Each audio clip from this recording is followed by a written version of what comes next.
Hello everyone.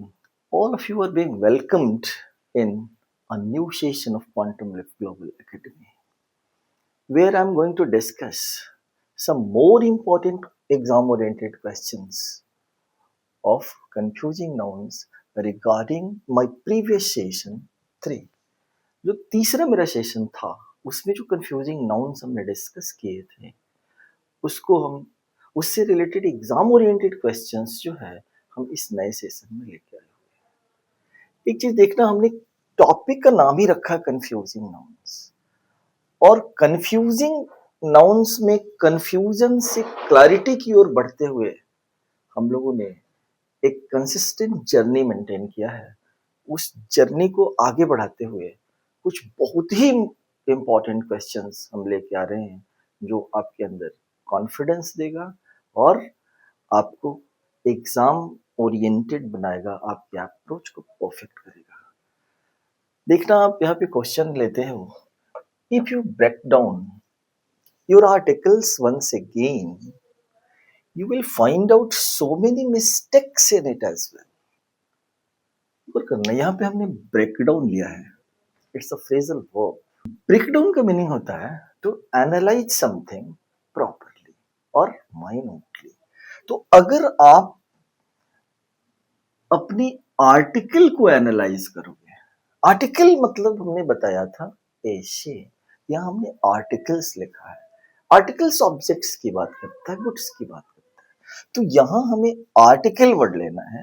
B part wrong हो जाएगा। Sentence का मतलब हुआ if you break down your article once again, अगर अपने आर्टिकल को, अपने ऐसे को एक बार फिर से तुम एनालिसिस करोगे, माइन्यूट एनालिसिस करोगे, यू विल फाइंड आउट, तुम ढूंढ लोगे सो मेनी मिस्टेक्स, तुम्हें बहुत सारे मिस्टेक्स भी दिखेंगे इसमें। अतः ये जो पार्ट है हमारा पार्ट बी, वहां आर्टिकल होना चाहिए, आर्टिकल्स नहीं होना चाहिए। बिकॉज आर्टिकल मीन्स हमने बता रखा है आपको, आर्टिकल मीन्स ऐसे एंड आर्टिकल्स मीन्स ऑब्जेक्ट्स। जैसे नीचे वाला सेंटेंस देखना, he is bound to sell his house with all its article.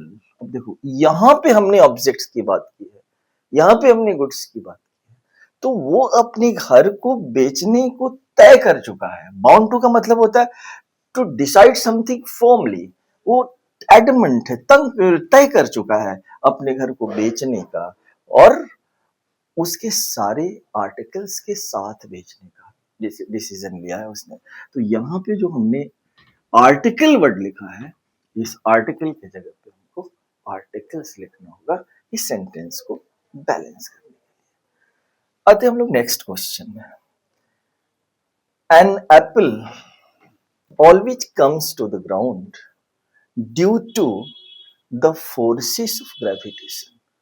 Work करना, हमने फोर्स और फोर्सेस में क्या डिफरेंस बताया था। Force means strength, power, and forces means troops, soldiers. तो गौर करना, यहां पर हम स्ट्रेंथ और पावर की बात कर रहे हैं, बल की बात कर रहे हैं, और हमने यहाँ फोर्सेस लिख दिया, फोर्सेस ऑफ ग्रेविटेशन। गुरुत्वाकर्षण का बल ही किसी एप्पल को हमेशा जमीन पे गिराता है। तो पार्ट डी जो है यहाँ पे ये रॉन्ग है। In place of forces you must use force to fulfill the proper meaning of the sentence or demand of the sentence। आते क्वेश्चन नंबर 4 पे देखना, Iran made America cow down with the help of the dedicated and divine retaliation of its armed forces। Middle east में war चल रहा है, crisis चल रही है, ईरान को धमकाया जा रहा है अमेरिका द्वारा, सुपर पावर है।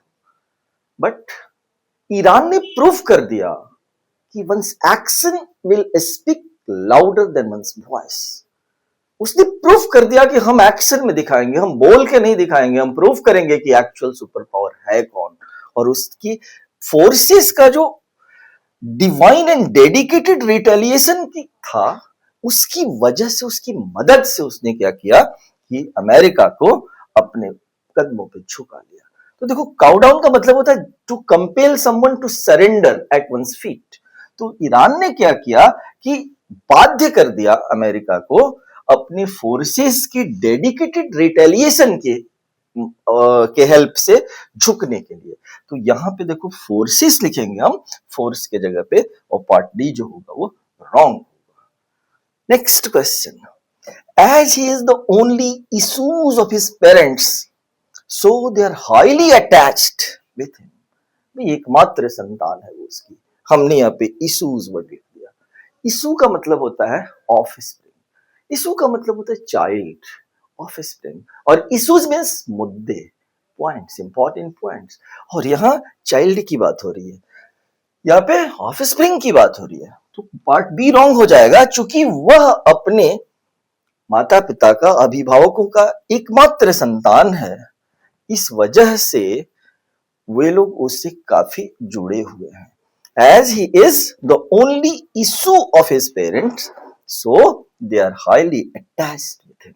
इसलिए वो उनसे काफी अटैच्ड हैं। तो यहाँ पे हमें इशू लिखना है। Question number 6, to discuss all such issue, देखो ऑल सच पॉइंट्स की बात हो रही है, इंपॉर्टेंट पॉइंट्स की बात हो रही है, all such issues in the next meeting of the committee properly to bring about the actual reform in the company. अगर कंपनी में एक्चुअल रिफॉर्म लाना है तो ऐसे जितने सारे मुद्दे हैं, इसको समिति की अगली बैठक में, कमेटी की अगली बैठक में अच्छे से इसके ऊपर चर्चा परिचर्चा हो जानी चाहिए, कोई इप्स एंड बट्स नहीं रहना चाहिए, ताकि एक्चुअल रिफॉर्म लाया जा सके, कोई रेजोल्यूट स्टैंड लिया जा सके। That is why I am saying that we need to discuss all such issues in the next meeting of the committee properly to bring about the actual reform in the company. You should look after your mother properly and not leave her in pains लिखा हमने pen और pens का difference बताया था। Pain means bodily suffering oblique ache and pains means troubles taken और endeavors made in doing something. तो यहाँ देखो हमने दर्द की बात की है, एक की बात की और पेन्स लिख दिया, तो बहुत बड़ा मिस्टेक है, रिलेवेंट हो गया यहाँ पे पेन्स, तुम्हें पेन लिखना है, पेन्स के जगह पे सेंटेंस बैलेंस्ड हो जाएगा, डी पार्ट इस सेंटेंस का रॉन्ग होगा। क्वेश्चन नंबर 8 देखना, I have taken a lot of pain so far to reach my target comfortably. अपने लक्ष्य पे पहुंचने के लिए अब तक हमने बहुत सारे प्रयास किए हैं ताकि कंफर्टेबली हम अपने लक्ष्य तक पहुंच पाए। तो देखो यहाँ पे हमने लिखा है अ लॉट ऑफ पेन, और हमें लिखना चाहिए था a lot of pains, lot of efforts, lot of endeavours, since यहाँ पे ये लेना है, तो बी पार्ट रॉन्ग हो गया, पेन को पेन से रिप्लेस कर देंगे। क्वेश्चन नंबर 9 देखना, I have to make my gate with heavy irons so that nobody can break into my house easily. हमें चिंता है कि कोई भी हमारे घर में या तो चोरी छिपे, नहीं तो बाय फोर्स घुस न जाए। इसके लिए सबसे पहले हमने गेट जो बनाना है वो आयरन का गेट होना चाहिए, और भी हेवी आयरन से बनाना है। आयरन का मतलब होता है काइंड ऑफ मेटल, और हमने यहाँ पे लिख दिया आयरन्स, जिस आयरन्स का मतलब होता है शैकल्स, हथकड़ियां ऑब्लिक बेड़ियां, तो हमें आयरन मेटल की बात करनी है यहाँ पे, तो पार्ट बी रॉन्ग हो जाएगा, और in place of irons you will have to use iron having no afterthought at all. तो part B would be wrong as far as this particular sentence is concerned. आते हैं हम लोग question number 10 पे। By so doing can you enrich the iron of discrimination in society. समाज में हमारे भेदभाव है, डिस्क्रिमिनेशन है, तो वो क्या है, वो एक बेड़ी है, एक हथकड़ी है, हथकड़ियां हैं, बेड़ियां हैं वो हमारे समाज की। तो ऐसा करके, इस तरीके के स्टेटमेंट दे करके, इस तरीके का एक्शन शो करते हुए उसको एनरिच कोई कर रहा है, तो हमने बताया कि by so doing can you enrich, तुम एनरिच ही कर सकते हो द आयरन्स ऑफ डिस्क्रिमिनेशन को समाज में। आयरन्स मतलब वहां पे होता है शैकल्स ऑब्लिक हैंडकफ्स, तो यहाँ पे पार्ट सी रॉन्ग हो जाएगा, और आयरन के जगह पे हम लोग आयरन्स का यूज करेंगे।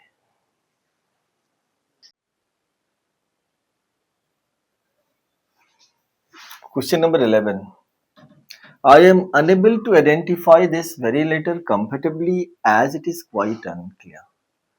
लेटर मीन्स अक्षर बता रखा है हमने, अल्फाबेट, और लेटर्स मीन्स लिटरेचर। तो गौर करना, यहाँ पे हमने अल्फाबेट का ही सेंस लिया है, अतः ये सेंटेंस जो है वो 100% करेक्ट है।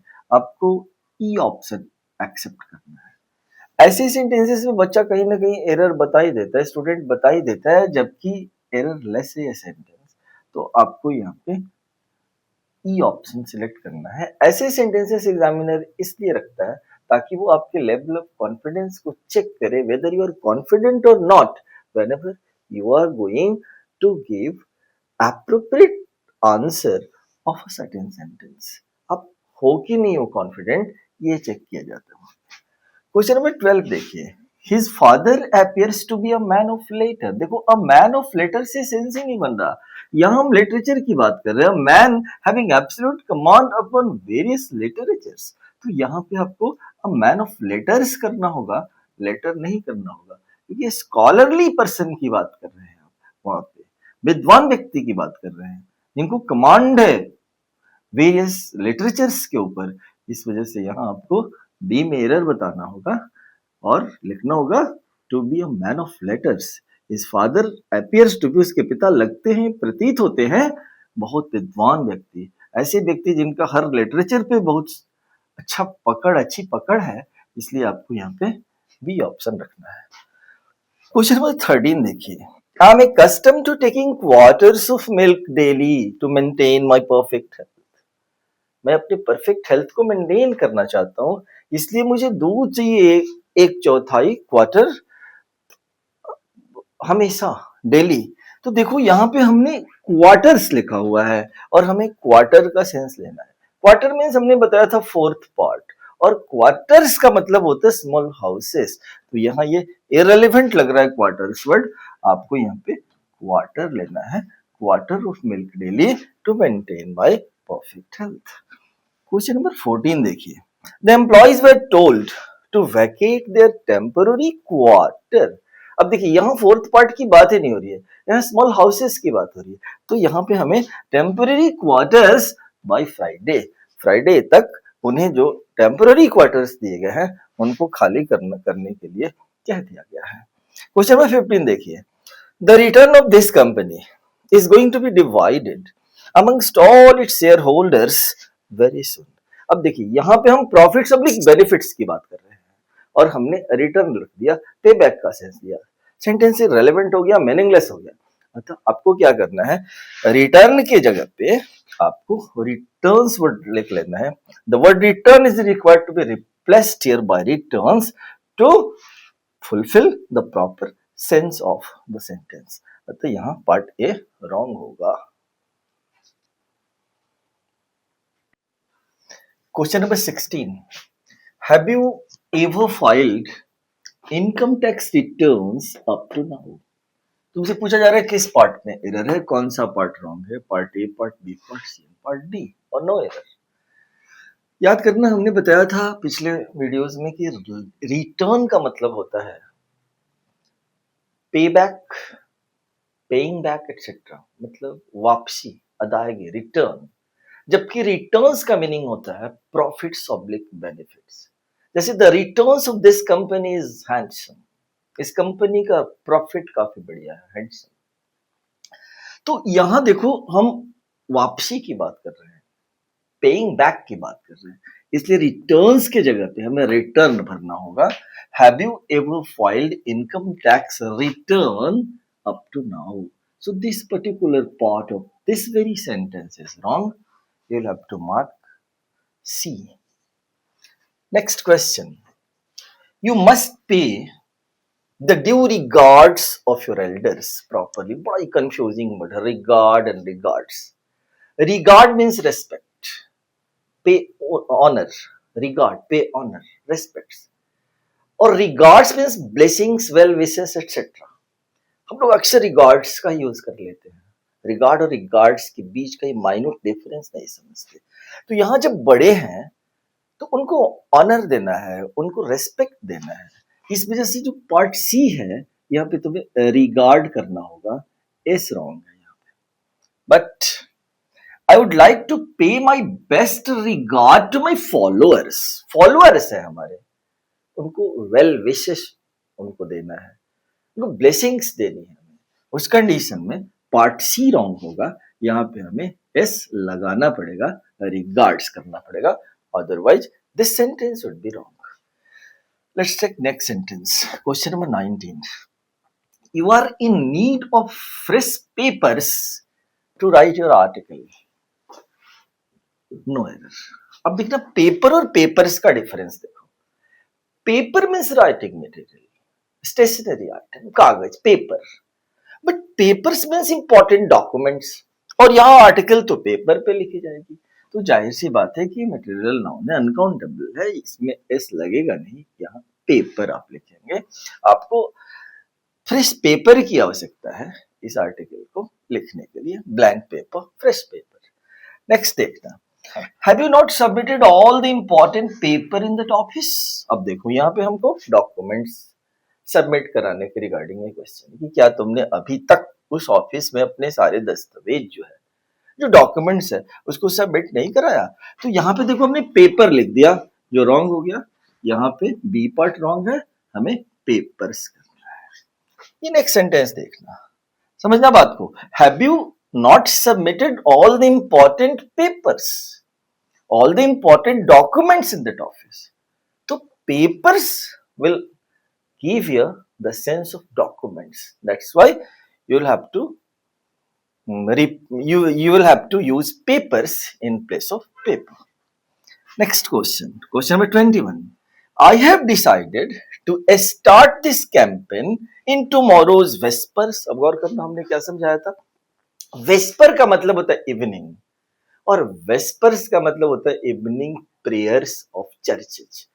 चर्चेज में जो शाम की प्रार्थनाएं होती हैं उनको वेस्पर्स बोलते हैं, और वेस्पर का मतलब इवनिंग होता है। तो हमें अपने कैंपेन को स्टार्ट करना है कल शाम में। शाम में मतलब हमें इवनिंग में अपने कैंपेन को स्टार्ट करना है, अपने अभियान को स्टार्ट करना है। इसलिए पार्ट डी रॉन्ग होगा, यहाँ पे एस हटा दोगे, वेस्पर करोगे। Okay,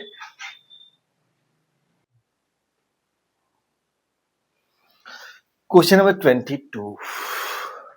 The choir sang a beautiful hymn during Vesper as soon as I reached there. जैसे मैं पहुंचा, choir means a band of singers. उन्होंने बहुत ही ब्यूटीफुल हाइम नोट्स गाए ड्यूरिंग वेस्पर, बोल रहा हूं मैं। गौर करना, वेस्पर का मतलब इवनिंग बताया था, वेस्पर का मतलब हमने इवनिंग बताया था, और इवनिंग प्रेयर्स ऑफ चर्चेस को हमने वेस्पर्स बताया था। तो देखो यहाँ एक पूरे ड्यूरेशन की बात हो रही है, इवनिंग प्रेयर्स ऑफ चर्चेस की बात हो रही है, और हमने यहाँ पे वेस्पर लिख दिया। तो इससे बड़ा मिस्टेक नहीं हो सकता, पार्ट सी यहाँ पे रॉन्ग हो जाएगा, और आपको ड्यूरिंग वेस्पर्स लिखना होगा, ड्यूरिंग प्रेयर्स लिखना होगा आपको यहाँ पे, वेस्पर्स नॉट वेस्पर। यहाँ सेंटेंस बैलेंस हो जाएगा। क्वेश्चन नंबर 23 देखिए, have you ever drunk fresh waters said Mohan to his friend. Fresh waters हमने कह दिया, वाटर मीन्स हमने बता रखा था अ काइंड ऑफ लिक्विड, जिसको जल बोलते हैं, पानी बोलते हैं, जबकि वाटर्स का मीनिंग हमने बताया था ओशंस। तो यहाँ हम काइंड ऑफ लिक्विड की बात कर रहे हैं, यहाँ हम पानी की बात कर रहे हैं, जल की बात कर रहे हैं, जल पीने की। तो जाहिर सी बात है कि यहाँ जो हमने वाटर्स लिखा है वो इररिलेवेंट लग रहा है, आपको वाटर्स की जगह पे वाटर का यूज करना है। Have you ever drunk fresh water, कभी क्या तुमने शुद्ध पानी पिया है, said Mohan to his friend, Mohan ने अपने दोस्त से पूछा। क्वेश्चन नंबर 24 देखेंगे, the ship was last sighted in Russian water is nothing but its recently announced current location. Ship की करंट लोकेशन का अनाउंसमेंट किया गया, और इसमें बताया गया कि वो रशियन वाटर्स में देखा गया। समुद्र की बात हो रही है, पे ओशंस की बात हो रही है, तो जाहिर सी बात है कि यहाँ वाटर की जगह पे आपको वाटर्स लिखना होगा, ताकि आपका सेंटेंस बैलेंस्ड हो सके, रेलेवेंट और मीनिंगफुल हो सके। क्वेश्चन नंबर 25 देखिए, being a student of English literature, you must study all the work of Shakespeare. और करना, वर्क और वर्क्स का डिफरेंस, वर्क का मतलब होता है एक्शन, एक्टिविटी, और वर्क्स का मतलब होता है कॉन्ट्रीब्यूशंस। तो यहाँ पे द वर्क्स ऑफ शेक्सपियर को डिनोट किया गया है, द वर्क्स ऑफ शेक्सपियर को, और आपने यहाँ पे लिख दिया द वर्क ऑफ शेक्सपियर। तो प्रॉब्लम हो गया, यहाँ कंट्रीब्यूशंस की बात हो रही थी, और आप इंग्लिश लिटरेचर के स्टूडेंट हैं तो आपको उनके सारे योगदानों की स्टडी करनी पड़ेगी, उनके कॉन्ट्रीब्यूशंस की स्टडी करनी पड़ेगी। तो इस वजह से आपको यहाँ पे सी पार्ट रॉन्ग है, सॉरी यहाँ पे पार्ट डी रॉन्ग है। वर्क के जगह पे आपको वर्क्स का यूज करना है, part D would be wrong as far as this particular sentence is concern. If you want to make it balanced, you will have to bring the required change in this particular part of this sentence by replacing it through works। आपको यहाँ work से replace करना है। Question 26 देखिए, I will have to do a lot of works as I have signed so many new projects। अब देखिए यहाँ पे हम एक्शन की बात कर रहे हैं, काम की बात कर रहे हैं, बहुत सारे काम करने हैं हमें, तो यहाँ वर्क्स नहीं लिखेंगे हम, यहाँ हमें वर्क का यूज करना है वर्क्स के स्थान पे, so that our sentence may become meaningful as well as balanced। Question 27 देखिए, all the items of furniture that I have bought in Delhi are very costly as they are made of valuable woods, as they are made of valuable woods। All the items of furniture that I have bought in Delhi are very costly as they are made of valuable woods। A, B, C, D and no error. अब आप गौर कीजिएगा, अंदाजा लगाइए, हमने would और woods का difference बताया था। वुड मीन्स टिम्बर बताया था और वुड्स मीन्स जंगल, फॉरेस्ट बताया था। यहाँ टिम्बर की बात हो रही है, लकड़ी की बात हो रही है और वुड्स लिखा हुआ है, इस वजह से ये सेंटेंस जो है ये रॉन्ग हो जाएगा इसकी वजह से। तो यहाँ से वुड्स को हटाएंगे आप और वुड लिख देंगे, सेंटेंस बैलेंस्ड हो जाएगा।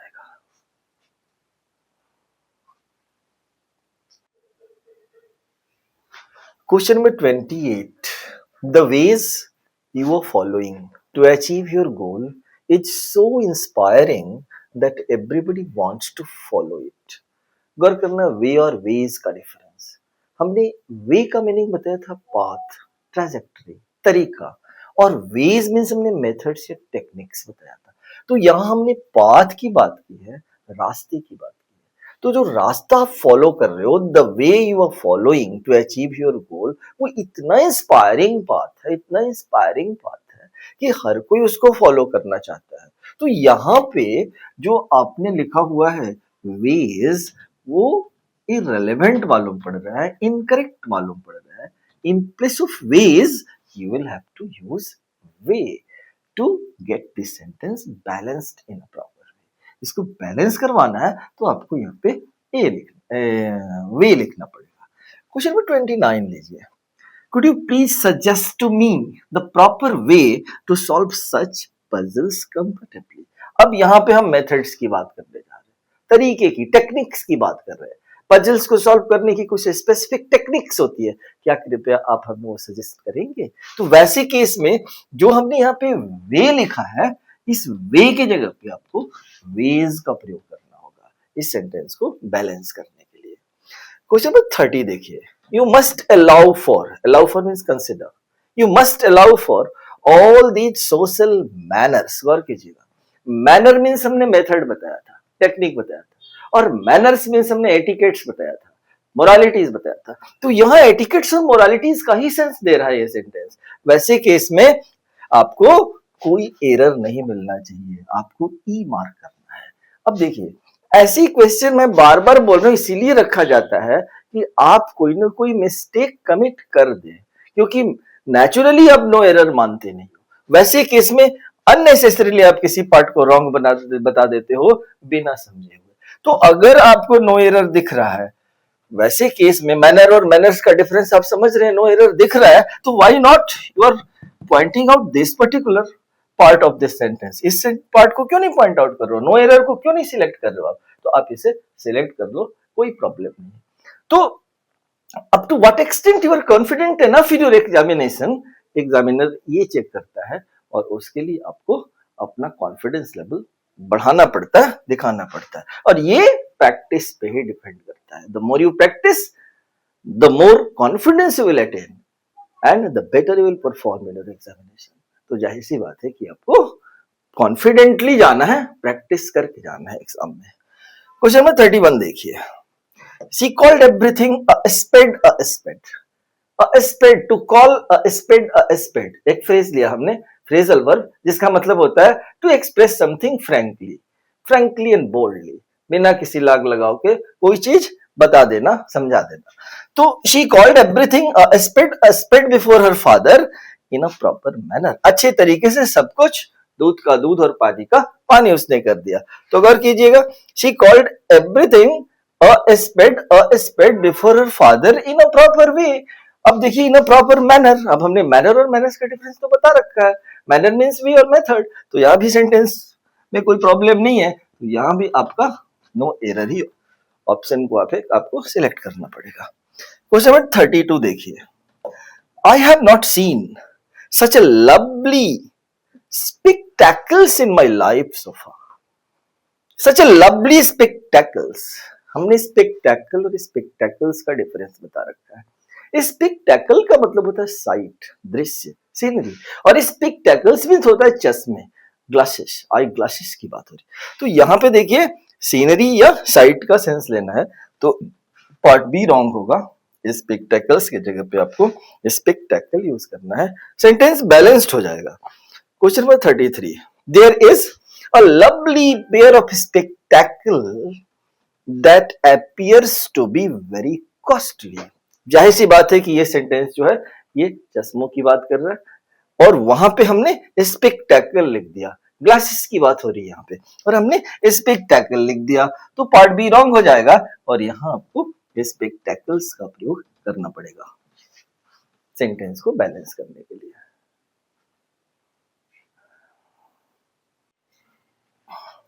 क्वेश्चन नंबर 34 देखते हैं, the argument was based on the premises that all humans are created equal. अब देखिए प्रीमाइस और प्रीमाइसेस का डिफरेंस बताया था। प्रीमाइस के लिए हमने एजम्पशन, कंसेप्शन की बात की थी, और प्रीमाइसेस एरियाज की बात करता है। तो अब देखो यहाँ पे अवधारणा की बात हो रही है, यहाँ कॉन्सेप्ट की बात हो रही है, तो पार्ट बी यहाँ पे रॉन्ग हो जाएगा, और प्रीमाइसेस की जगह पे आपको प्रीमाइस लिखना है। The argument was based on the premise, on the concept that all humans are created equal। जितने ह्यूमन बीइंग्स हैं, मानव है, वो बराबर बनाए गए हैं, सृजित किए गए हैं, इसलिए there shouldn't be any discrimination at all among them, उनके बीच कोई डिस्क्रिमिनेशन नहीं होना चाहिए। तो यहाँ आपको प्रीमाइस का यूज करना है। क्वेश्चन नंबर 35 देखिए, the owner is responsible for keeping the premise in a safe condition. तो जाहिर सी बात है ये सेंटेंस जो है वो सेंस दे रहा है एरिया का, फील्ड का, तो यहाँ पे हमको प्रीमाइसेस करना होगा, स्पेस की बात की जा रही है, यहाँ पे हमें प्रीमाइसेस करना है, प्रीमाइस नहीं करना, सेंटेंस हमारा बैलेंस्ड हो जाएगा। इस तरह हमने कंफ्यूजिंग नाउन से रिलेटेड जो अपनी जर्नी थी उसको हमने कंप्लीट किया, और सारी इंपॉर्टेंट एग्जाम ओरिएंटेड क्वेश्चंस जो है वो हमने डिस्कस कर दिया कॉन्सेप्ट के साथ।